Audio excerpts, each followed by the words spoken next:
नमस्कार, राष्ट्रीय समाचार से मैं अनुपम शर्मा। आप देख रहे हैं अंतर्राष्ट्रीय समाचार का खास प्रोग्राम ग्लोबल फ्रंटलाइन। दुनिया एक बार फिर रणनीति के नए मोड़ पर खड़ी है। तकनीक, कूटनीति और सैन्य शक्ति, तीनों मोर्चों पर देश अपनी अपनी पोजीशन मजबूत करने में जुटे हैं। एक तरफ भारत के प्रधानमंत्री एआई क्रांति को भविष्य की ताकत बता रहे हैं, तो वहीं दूसरी तरफ चीन अनुभव और तकनीकी शक्ति के जरिए वैश्विक धारणा गढ़ने में लगा है। ईरान में चाबहार पोर्ट पर रणनीतिक संदेश है। यूक्रेन युद्ध में सैन्य संतुलन बदलने की कोशिशें तेज हैं और आर्कटिक से लेकर अंतरिक्ष तक महाशक्तियों की चालें साफ दिखाई दे रही हैं। इन सभी खबरों पर जोड़े तो एक ही तस्वीर उभरती है। भविष्य की लड़ाई अब सिर्फ जमीन पर नहीं, तकनीक, सप्लाई रूट, कूटनीति और अंतरिक्ष में लड़ी जा रही है। इन सब खबरों पर करेंगे विस्तार से चर्चा। पहले एक नजर आज की हेडलाइंस पर।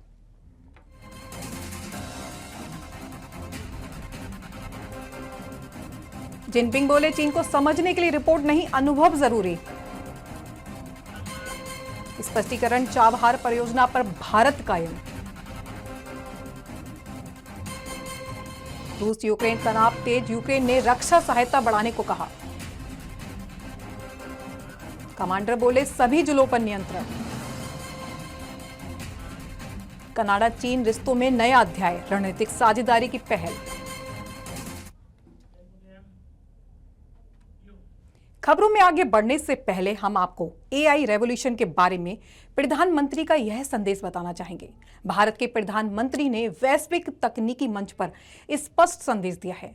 पीएम ने कहा कि जो राष्ट्र एआई क्रांति में सबसे आगे होगा, उसके पास सबसे बड़ा लाभ होगा और इसके लिए उन्होंने भारत के स्टार्टअप्स को देश की अगली तकनीकी ताकत बताया। सुनिए क्या कहा पीएम ने। उसके पास उतना ही एडवांटेज होगा। भारत के लिए ये काम हमारे स्टार्टअप्स को करना है। फरवरी में एआई इंपैक्ट समिट हो रही है, वो आप सबके लिए भी बड़ा अवसर है और मैं जानता हूं इस काम में हाई कंप्यूटिंग कॉस्ट जैसे कितने चैलेंजेस हैं। इंडिया एआई मिशन के जरिए हम इनके सॉल्यूशंस दे रहे हैं। हमने 38,000 से अधिक जीपीयूज ऑन बोर्ड किए हैं। हमारा प्रयास है कि बिग टेक्नोलॉजी स्मॉल स्टार्टअप्स के लिए भी आसानी से उपलब्ध हो।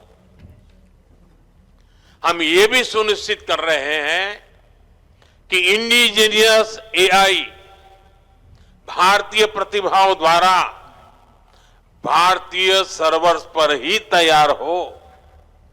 इसी तरह के प्रयास semiconductors, data centres, green hydrogen और कई अन्य सेक्टर्स में भी किए जा रहे हैं।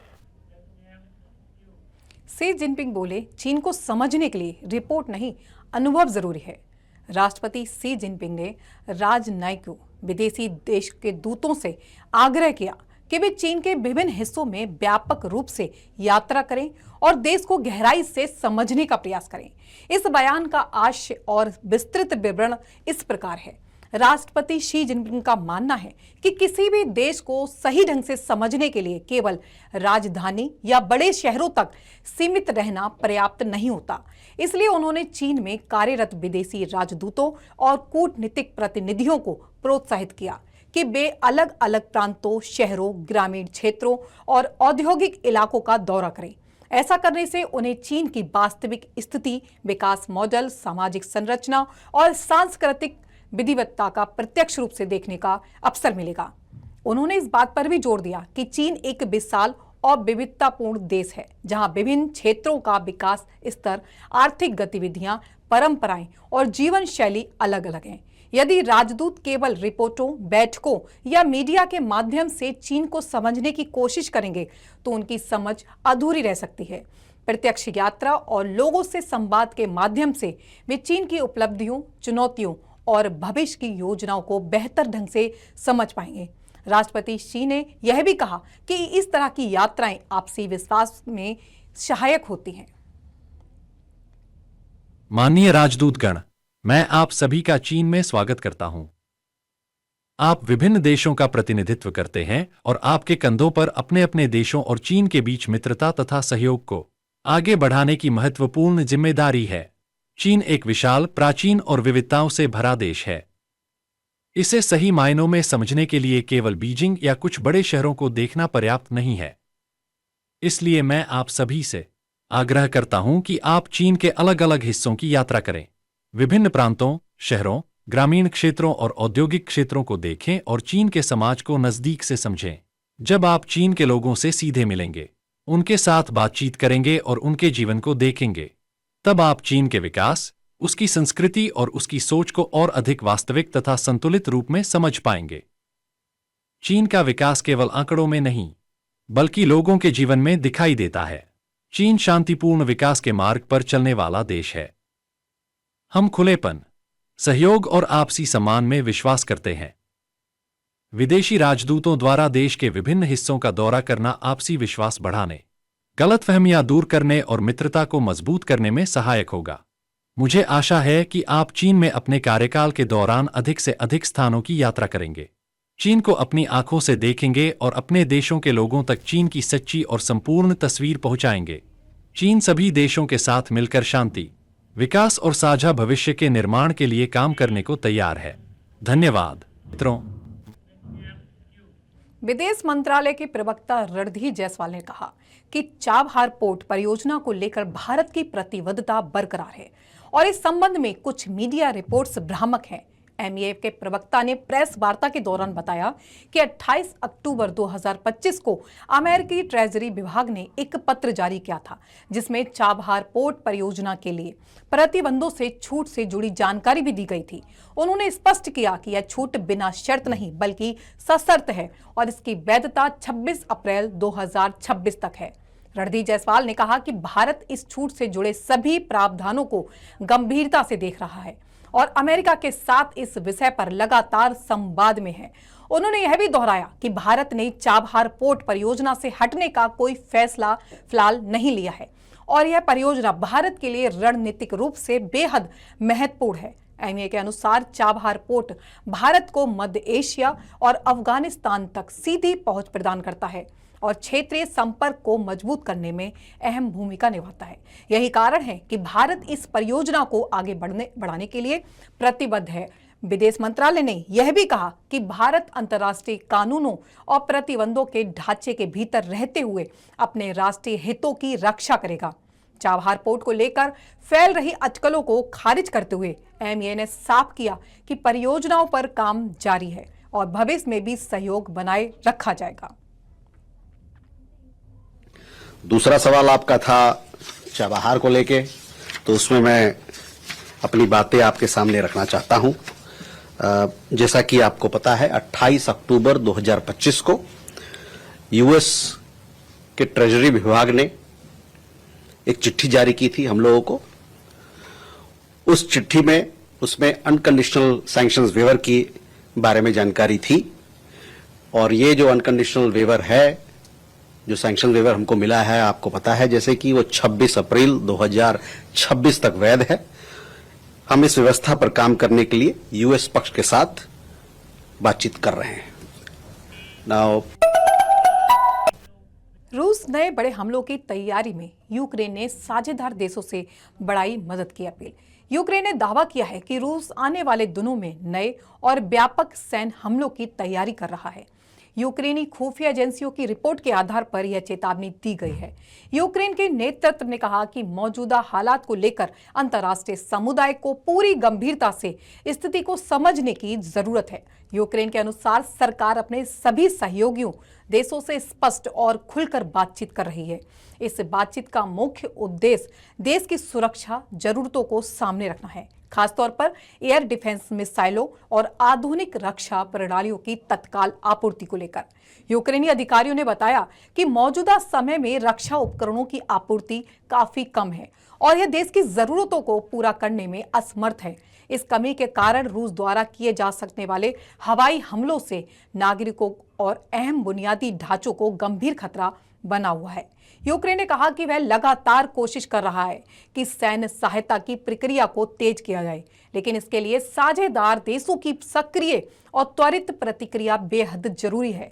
अधिकारियों ने जोर देकर कहा कि समय पर दी गई मदद कई जान बचा सकती है और हालात को बिगड़ने से रोक सकती है। यूक्रेनी नेतृत्व का कहना है कि यह संकट सिर्फ यूक्रेन तक सीमित नहीं है, बल्कि इसका असर क्षेत्रीय और वैश्विक सुरक्षा पर भी पड़ सकता है। इसलिए उन्होंने अपने साझेदारों से अपील की है कि वे यूक्रेन की सुरक्षा जरूरतों को प्राथमिकता दें और आवश्यक संसाधन तुरंत उपलब्ध कराएं। जेलेंस्की ने कहा, वर्तमान में हमें जो आपूर्ति मिल रही है वह पर्याप्त नहीं है।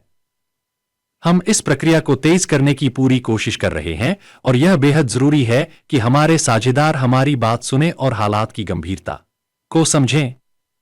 यूक्रेन की सुरक्षा पूरे क्षेत्र और वैश्विक स्थिरता से जुड़ी हुई है। समय पर लिए गए फैसले आज भविष्य को सुरक्षित बना सकते हैं। यूक्रेन ने अपने साझेदार देशों से अपील की है कि वे उसकी सुरक्षा जरूरतों को प्राथमिकता दें और आवश्यक सैन्य संसाधन जल्द से जल्द उपलब्ध करें। रूसी बलों ने कुपियांस्क के सभी जिलों पर किया पूर्ण नियंत्रण। सैन्य कमांडर रूसी रक्षा मंत्रालय ने जानकारी दी है। रूसी सेनाओं ने यूक्रेन के कुपियांस्क क्षेत्र के सभी जिलों पर पूर्ण नियंत्रण स्थापित कर लिया है। रक्षा मंत्री आंद्रेई बेलुसोव ने हाल ही में जापाड़ बैटल ग्रुप के कमांडर के साथ बैठक की, जिसमें उन्हें क्षेत्र की वर्तमान स्थिति और सैनिकों की गतिविधियों के बारे में विस्तृत ब्रीफिंग दी गई। बैठक के दौरान रक्षा मंत्री को बताया गया कि सैन्य अभियानों के दौरान सभी रणनीतिक क्षेत्रों पर नियंत्रण स्थापित कर लिया गया है और सुरक्षा बनाए रखने के लिए लगातार निगरानी की जा रही है। इसके अलावा सैनिकों के सुरक्षा उपाय, संचालन की गति और भविष्य की योजनाओं पर भी चर्चा की गई है। रक्षा मंत्रालय ने यह भी कहा कि इस सफलता के बाद रूसी बल क्षेत्र में स्थिरता बनाए रखने और संचालन को जारी रखने की दिशा में काम कर रहे हैं। विशेषज्ञों के अनुसार कुपियांस्क पर नियंत्रण स्थापित करने का यह कदम क्षेत्रीय नियंत्रण और सैन्य रणनीति के लिहाज से महत्वपूर्ण माना जा रहा है।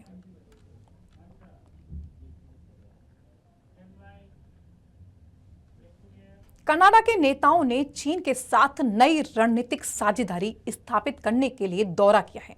अधिकारियों का कहना है कि यह दौरा केवल औपचारिक मुलाकात नहीं, बल्कि दोनों देशों के बीच आर्थिक और रणनीतिक संबंधों को मजबूत करने का एक महत्वपूर्ण कदम है।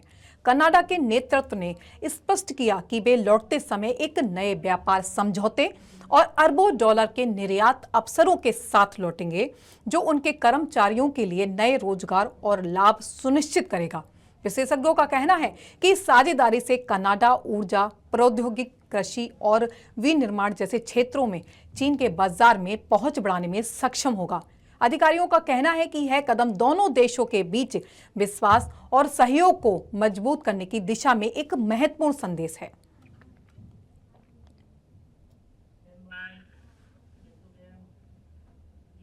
अब बात करेंगे बीजिंग से। चीन ने घोषणा की है कि उसका नया हाइपरसोनिक विमान CR-450 2026 में परिचालन के लिए तैयार हो जाएगा। यह विमान अपनी असाधारण गति और अत्याधुनिक तकनीक के लिए जाना जाएगा। CR-450 की अधिकतम गति 453 किलोमीटर प्रति घंटे तक पहुंचने की उम्मीद है। विमान को उच्च गति, यातायात, रणनीतिक मिशन और सुरक्षा संचालन को ध्यान में रखते हुए डिजाइन किया गया है। विशेषज्ञों का कहना है यह विमान चीन को हाइपरसोनिक विमान में वैश्विक प्रतिस्पर्धा में अग्रणी बनाने में मदद करेगा।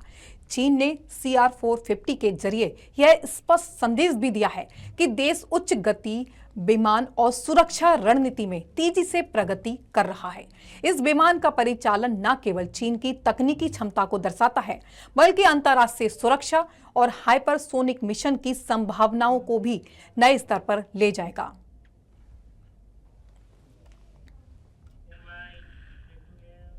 अमेरिकी सांसदों का एक द्विपक्षीय प्रतिनिधिमंडल शुक्रवार को कोपेनहेगन पहुंचा, जहां उनका उद्देश्य डेनमार्क और ग्रीनलैंड के नेताओं से मुलाकात करना है। यह कदम अमेरिकी राष्ट्रपति डोनाल्ड ट्रंप द्वारा आर्कटिक द्वीप ग्रीनलैंड पर कब्जा करने की धमकी के बाद उठा है। प्रतिनिधिमंडल में डेमोक्रेट और रिपब्लिकन दोनों पार्टियों के सांसद शामिल हैं। सांसदों ने डेनमार्क और ग्रीनलैंड के नेताओं को आश्वस्त किया कि अमेरिकी कांग्रेस द्वीप के स्वतः अधिकारियों और सुरक्षा प्रतिबद्धताओं का समर्थन करती है। सांसदों ने यह भी कहा कि अमेरिका ग्रीनलैंड में बल प्रयोग या किसी प्रकार के जबरदस्ती कब्जे का पक्ष नहीं लेता। प्रतिनिधिमंडल की चर्चा में सुरक्षा, आर्थिक सहयोग और जलवायु परिवर्तन जैसे मुद्दे भी शामिल होने की संभावना है।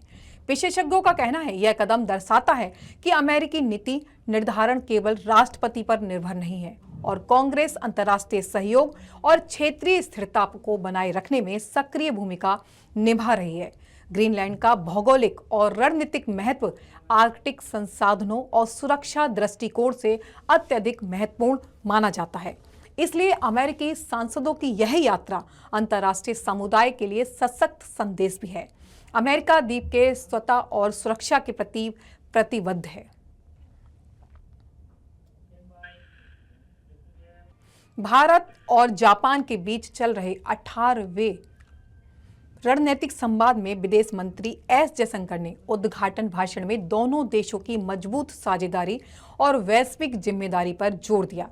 इस मौके पर जापान के विदेश मंत्री तोशिमित्सु मोत्की ने भी उपस्थित थे। जयशंकर ने कहा कि भारत और जापान अंतर्राष्ट्रीय मंचों पर मिलकर काम करने को सर्वोच्च प्राथमिकता देते हैं। उन्होंने दोनों देशों की प्रमुख लोकतांत्रिक राष्ट्र और वैश्विक अर्थव्यवस्थाओं के रूप में संबोधित किया और कहा कि वर्तमान समय में हमारे पास सिर्फ अवसर ही नहीं बल्कि वैश्विक व्यवस्था को आकार देने का कर्तव्य भी है। वर्तमान अस्थिर वैश्विक परिस्थितियों में भारत और जापान को नजदीकी से सहयोग करना आवश्यक है। जयशंकर ने आर्थिक सुरक्षा पर विशेष जोर देते हुए कहा कि हमारी अर्थव्यवस्थाओं को जोखिम मुक्त करना और अंतर्राष्ट्रीय अर्थव्यवस्थाओं को सुरक्षित बनाना दोनों ही देशों की महत्वपूर्ण भूमिका है। भारत और जापान को वैश्विक शांति, सुरक्षा और आर्थिक स्थिरता के लिए मिलकर काम करना चाहिए। विदेश मंत्री ने यह भी स्पष्ट किया कि दोनों देशों की रणनीतिक साझेदारी सिर्फ द्विपक्षीय हितों तक सीमित नहीं है बल्कि वैश्विक स्थिरता और लोकतांत्रिक मूल्यों को मजबूत करने में भी अहम भूमिका निभाएगी। हम भारत और जापान के बीच अंतर्राष्ट्रीय मंचों पर मिलकर काम करने को सर्वोच्च प्राथमिकता देते हैं। हम दोनों प्रमुख लोकतांत्रिक राष्ट्र हैं और हमारी अर्थव्यवस्थाएं वैश्विक स्तर पर महत्वपूर्ण हैं। वर्तमान समय में हमारे पास केवल अवसर ही नहीं बल्कि वैश्विक व्यवस्था को आकार देने का कर्तव्य भी है। वर्तमान अस्थिर वैश्विक परिस्थितियों में भारत और जापान को साझा रणनीतिक लक्ष्यों की दिशा में और अधिक नजदीकी से काम करना आवश्यक है। आज की दुनिया में आर्थिक सुरक्षा सर्वोपरि है। हमारी प्राथमिकता यह होनी चाहिए कि हम अपनी अर्थव्यवस्थाओं और अंतर्राष्ट्रीय अर्थव्यवस्था को जोखिम मुक्त, दे-रिस्क बनाएं। भारत और जापान को वैश्विक शांति, सुरक्षा और आर्थिक स्थिरता सुनिश्चित करने के लिए मिलकर काम करना चाहिए। हमारी रणनीतिक साझेदारी सिर्फ द्विपक्षीय हितों तक सीमित नहीं है, यह वैश्विक स्थिरता और लोकतांत्रिक मूल्यों को मजबूत करने में भी अहम भूमिका निभाएगी। हम ईरान में अभी बाकी है ट्रंप का खेल। पूर्वी प्रशांत महासागर के ऊपर उड़ान भरने वाले विमानों को अमेरिकी चेतावनी से मिले संकेत ईरान में जारी हिंसा और सरकार विरोधी प्रदर्शन के बीच भले ही अमेरिका ने तेहरान पर तत्काल हमले का खतरा टालने का संकेत दिया हो, लेकिन राष्ट्रपति ट्रंप का खेल अभी बाकी है। हालांकि ट्रंप ने शुक्रवार ईरान को यह कहते हुए शुक्रिया भी अदा किया कि उनके कहने पर तेहरान 800 प्रदर्शनकारियों को फांसी से टाल रहा है। ट्रंप ने अपने बयानों और लहजों से संकेत दिया कि फिलहाल वह ईरान सरकार के इस फैसले से खुश हैं और अभी तेहरान पर तत्काल अमेरिकी हमले का कोई खतरा नहीं है। मगर पूर्वी प्रशांत महासागर क्षेत्र में हाल ही में जारी एक अमेरिकी चेतावनी ने फिर से ईरान में हड़कंप मचा दिया है। फेडरल एविएशन एडमिनिस्ट्रेशन ने अमेरिकी विमान चालकों से मैक्सिको, मध्य अमेरिका और दक्षिण अमेरिका के कुछ हिस्सों के निकट पूर्वी प्रशांत महासागर के ऊपर उड़ान भरते समय सतर्कता बरतने और का आग्रह किया है और इसके लिए सैन्य गतिविधियों एवं उपग्रह नेविगेशन में हस्तक्षेप का हवाला भी दिया है। यह चेतावनी शुक्रवार को F1 द्वारा जारी नोटेम की एक श्रृंखला के तहत जारी की गई। इनमें कहा गया कि विमान के उड़ान भरने के दौरान और उड़ान के आगमन एवं प्रस्थान चरणों सहित सभी चरणों पर विमानों के लिए संभावित जोखिम मौजूद है। जाहिर है FAA यह एक चेतावनी बहुत कुछ गुप्त संकेत देती है। ऐसे में सवाल है कि क्या ट्रंप अभी ईरान के खिलाफ किसी गुप्त प्लान के तहत हमले की कोई नई आकस्मिक रणनीति तैयार कर रहे हैं। आमतौर पर ऐसे नोटिस खासकर उन क्षेत्रों में नियमित रूप से जारी किए जाते हैं जहां आसपास शत्रुतापूर्ण गतिविधियां होती हैं। ये नोटिस कैरेबियाई सागर और पूर्वी प्रशांत में नौकाओं के खिलाफ अमेरिका के लगभग 4 महीने से जारी सैन्य हमलों के बीच जारी किए गए हैं। अमेरिका का आरोप है कि ये नौकाएं मादक पदार्थों की तस्करी कर रही थीं।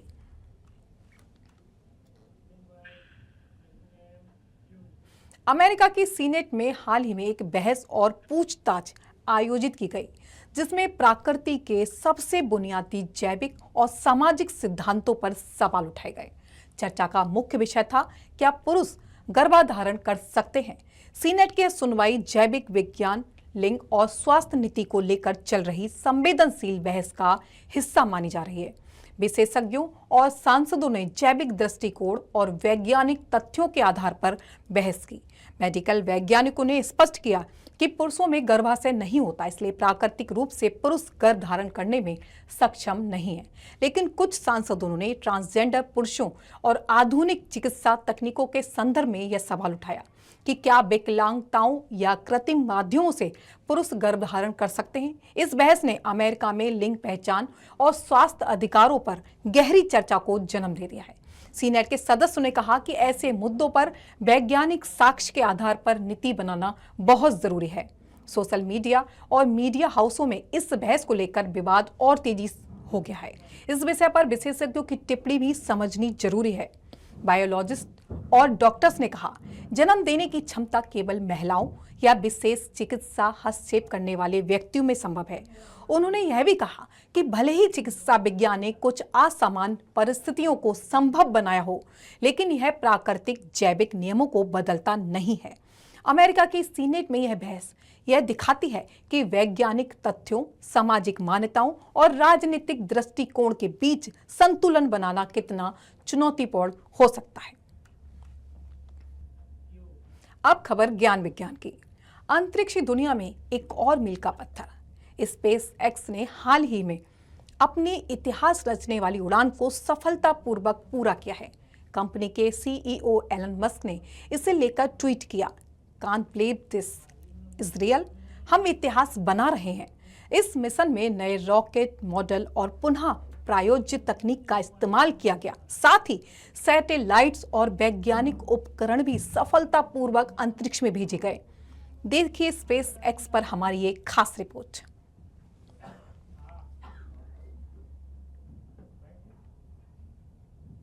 मिशन ने रचा इतिहास। सैटेलाइट्स और वैज्ञानिक उपकरण अंतरिक्ष में भेजे गए। अंतरिक्ष की दुनिया में एक बड़ा दिन। स्पेसएक्स ने हाल ही में अपनी इतिहास रचने वाली उड़ान को सफलतापूर्वक पूरा किया। इस मिशन ने न सिर्फ तकनीकी उपलब्धियों के नए मानक स्थापित किए, बल्कि मानवता के अंतरिक्ष अन्वेषण के भविष्य को भी बदलने की दिशा में कदम बढ़ाया। स्पेसएक्स के CEO एलन मस्क ने मिशन की सफलता पर कहा, can't believe this is real. हम इतिहास बना रहे हैं। इस मिशन में नए रॉकेट मॉडल और पुनः प्रयोज्य तकनीक का इस्तेमाल किया गया। सैटेलाइट्स, वैज्ञानिक उपकरण और मानवयुक्त कक्षाओं को सफलतापूर्वक अंतरिक्ष में भेजा गया। यह मिशन अंतरिक्ष यात्रा की लागत और समय को कम करने में मदद करेगा। विशेषज्ञों का कहना है कि इस सफलता से अंतरिक्ष पर्यटन और वाणिज्यिक अंतरिक्ष यात्रा को नए अवसर मिलेंगे।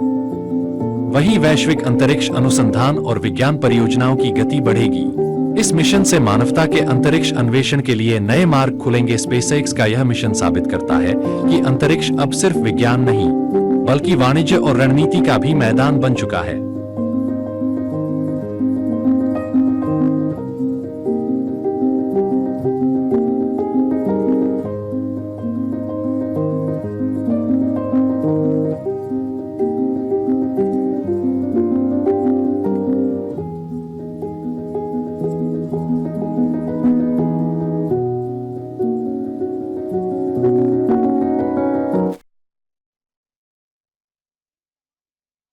एक साथ देखकर लगता है कि दुनिया एक साथ कई मोर्चों पर नई रणनीति गढ़ रही है।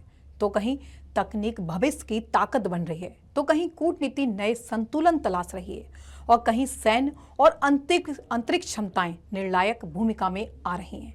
आज की खबरें यही संकेत देती हैं कि आने वाला दौर सिर्फ प्रतिक्रियाओं का नहीं, बल्कि पहले से तय की जा रही वैश्विक चालों का है। आज के ग्लोबल फ्रंटलाइन में इतना ही। देश दुनिया की बाकी खबरों के लिए देखते रहें राष्ट्रीय समाचार। तब तक के लिए नमस्कार।